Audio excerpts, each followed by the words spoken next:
দিনে প্রাণ গেল ৭২ জনের, মোট নিহত ছাড়ালো ৫৬,৩০০ জন।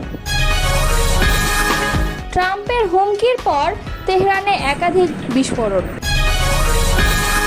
মব দিয়ে জুতার মালা কিন্তু ফেরত আসবে, এমনটাই মন্তব্য করেছেন সাকিব। ইসলামী আন্দোলনের মহাসমাবেশের প্রথম অধিবেশন শুরু। এতক্ষণ শুনছিলেন সংবাদ শিরোনাম, এবারে বিস্তারিত। গতকাল শুক্রবার দিনভর ইসরায়েলি বিমান বাহিনীর গোলাবর্ষণে ফিলিস্তিনের গাজা উপত্যকায় নিহত হয়েছেন ৭২ জন এবং আহত হয়েছেন আরও ১৭৪ জন। এদিন সন্ধ্যার পর এক বিবৃতিতে এই তথ্য জানিয়েছে গাজার স্বাস্থ্য মন্ত্রণালয়। ২০২৩ সালের অক্টোবর থেকে গাজায় অভিযান শুরু করে আইডিএফ। মন্ত্রণালয়ের তথ্য অনুযায়ী সোমবারের পর ইসরায়েলি বাহিনীর অভিযানে গাজায় মোট নিহতের সংখ্যা পৌঁছেছে ৫৬,৩৩১ জনে। এদের পাশাপাশি আহত হয়েছেন আরও ১,৩২,৬৩২ জন ফিলিস্তিনি।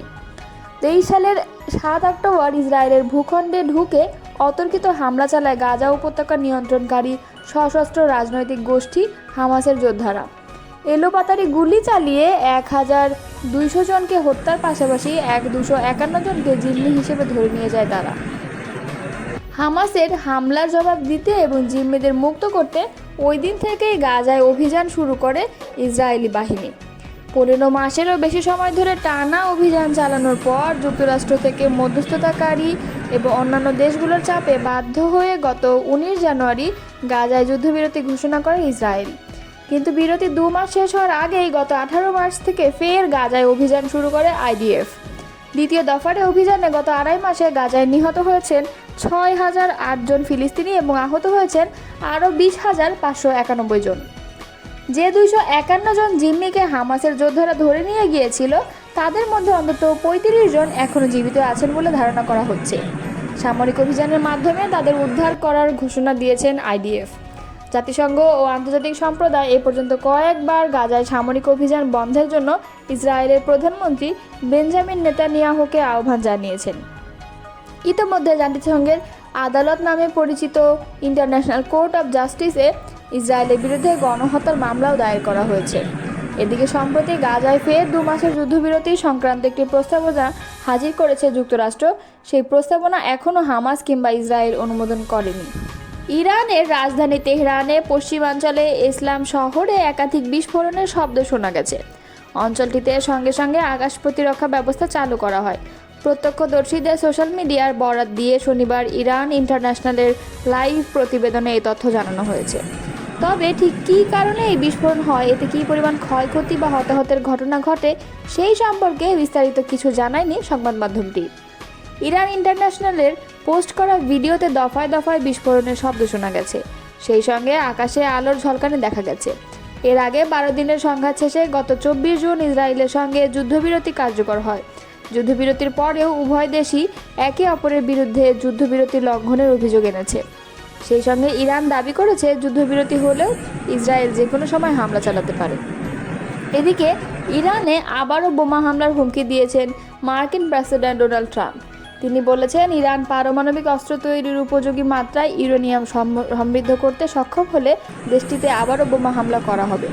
শুক্রবার হোয়াইট হাউসে এক সংবাদ সম্মেলনে তিনি কথা বলেছেন। এর আগে ন্যাটো সম্মেলনে এক সাংবাদিক ট্রাম্পকে প্রশ্ন করেছিলেন, তেহরান যদি আবার পারমাণবিক কার্যক্রম শুরু করে যুক্তরাষ্ট্র কি আবার বোমা বর্ষণ করবে? যুক্তরাষ্ট্র কি আবারও বোমা বর্ষণ করবে? ট্রাম্প সরাসরি জবাবে বলেছিলেন, অবশ্যই। এই মুহূর্তে ইরান কিছুই সমৃদ্ধ করতে চায় না, তারা কেবল ঘুরে দাঁড়াতে চাইছে। যদি মার্কিন প্রেসিডেন্ট ডোনাল্ড ট্রাম্প পরমাণু চুক্তি চান, তাহলে তার ইসলামিক বিপ্লবীর নেতা আয়াতুল্লাহ আল খামেনিকে নিয়ে অসম্মানজনক এবং অগ্রহণযোগ্য কথা বলা থেকে দূরে থাকা উচিত। সামাজিক যোগাযোগ মাধ্যম এক্সে এক পোস্টে এমনটাই লিখেছেন ইরানের পররাষ্ট্রমন্ত্রী আব্বাস আরাগচি। খবর বার্তা সংস্থা মেহেরের এক্সে আরাগচি বলেছেন, ইরানিদের দৃঢ়তা ও জটিলতা বিশ্বের কাছে সুপরিচিত, যা কঠোর পরিশ্রম এবং ধৈর্যের ফসল।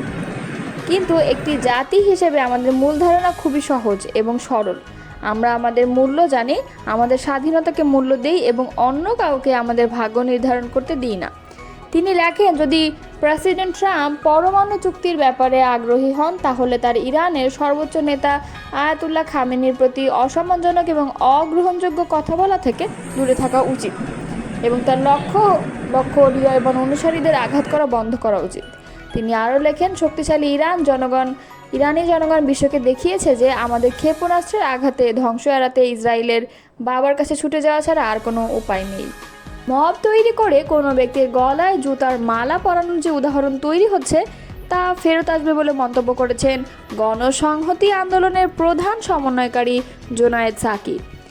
সাবেক সিইসি কে এম নুরুল হুদাকে গ্রেফতারের আগে কথিত মবের হেনস্থার প্রসঙ্গ ধরে শুক্রবার চট্টগ্রাম প্রেস ক্লাবে সাংবাদিকদের সঙ্গে মতবিনিময় অনুষ্ঠানে তিনি এসব কথা বলেন। সাকি বলেন, মব আক্রমণ হচ্ছে। মাননীয় প্রধান উপদেষ্টার প্রেস সেক্রেটারি বললেন যে মব না, প্রেশার গ্রুপ। মানেটা কি? প্রেশার গ্রুপ জিনিসটা কি?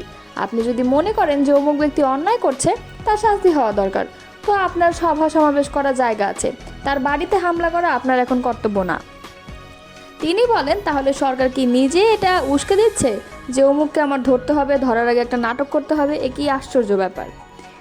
শেখ হাসিনা যেমন করতো তেমনি কাউকে গ্রেপ্তার করার আগে নানান ছক তৈরি করতো। বহুজনের ক্ষেত্রে ওইটা বলা যাবে আগে তাকে একটু খলনায়ক ধরনের বানিয়ে নিয়েছে। সামাজিক মাধ্যমে 2-3 দিন ধরে তাকে বেশ কয়েকটা চলেছে, এরপর যে তাকে গ্রেপ্তার অ্যারেস্ট করেছে।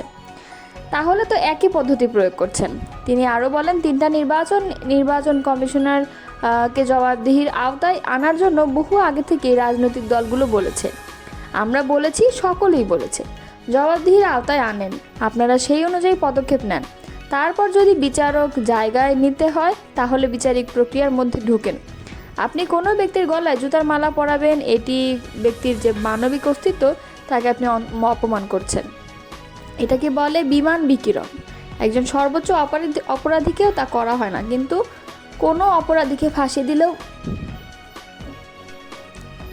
তারও কতগুলো মানবিক অধিকারকে স্বীকার করে নিয়ে কিন্তু সেই কাজটা করা হয়। গণসংহতি আন্দোলনের নেতা সাকি বলেন, আপনি এটাও করতে পারেন না। এই যে উদাহরণ তৈরি হচ্ছে, উদাহরণ কিন্তু ফেরত আসবে। এই উদাহরণগুলো কোনো কারণেই গণতান্ত্রিক ব্যবস্থায় গ্রহণযোগ্য হতে পারে না। এছাড়া চট্টগ্রাম বন্দরের এনসিটি ব্যবস্থাপনায় বিদেশি অপারেটর নিয়োগ নিয়ে আলোচনা প্রসঙ্গে জোনায়েদ সাকি বলেন, চট্টগ্রাম বন্দরের উপর সার্বভৌম কর্তৃত্ব আমাদের জনগণের সরকারের থাকা দরকার। তারপর এর অর্থনৈতিক এবং অন্যান্য প্রযুক্তিগত দিক উন্নতির জন্য সরকার নানা পরিকল্পনা করতে পারে, কিন্তু সেটা স্বচ্ছতা ও স্পষ্টতার সঙ্গে হতে হবে। সংখ্যানুপাতিক পদ্ধতিতে জাতীয় নির্বাচন আয়োজন সহ 3 দফা দাবিতে মহাসমাবেশের আয়োজন করছে ইসলামী আন্দোলন বাংলাদেশ। শনিবার সকাল 10টায় রাজধানীর সোহরাওয়ার্দী উদ্যানে আনুষ্ঠানিকভাবে ইসলামী আন্দোলনের মহাসমাবেশের প্রথম অধিবেশন শুরু হয়েছে। এদিন আনুষ্ঠানিকভাবে দুপুর 2টায় মূল অধিবেশনের শুরুর কথা থাকলেও সকাল থেকেই সারা দেশ থেকে আগত নেতাকর্মীদের উপস্থিতিতে সোহরাওয়ার্দী উদ্যানের মূল মাঠ পরিপূর্ণ হয়ে যায়। সকাল 10টায় কুরআন তিলাওয়াতের মাধ্যমে শুরু হয় প্রথম পর্ব। এ পর্বে সারা দেশ থেকে আগত জেলা মহানগর নেতৃবৃন্দ বক্তব্য রাখছেন। উপস্থিত আছেন ইসলামী আন্দোলন বাংলাদেশের মহাসচিব অধ্যক্ষ হাফেজ মাওলানা ইউনুস আহমদ। আজকের এই মহাসমাবেশে সংখ্যানুপাতিক পদ্ধতির পক্ষের সবগুলো রাজনৈতিক দলের নেতৃবৃন্দ উপস্থিত হবেন বলেও জানানো গেছে। মূলত সংস্কার, বিচার ও পিআর পদ্ধতিতে জাতীয় নির্বাচন আয়োজনের দাবিতে এই মহাসমাবেশ করেছে আন্দোলন বাংলাদেশ।